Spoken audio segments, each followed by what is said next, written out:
Egeramo kuluntine egeramo Polani Jesus haribe egeramo Egeramo sawmuya egeramo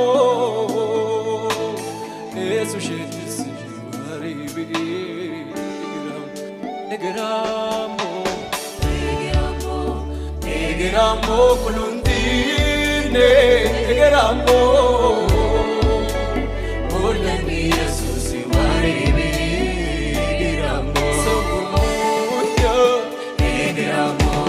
Egeramo sawmuya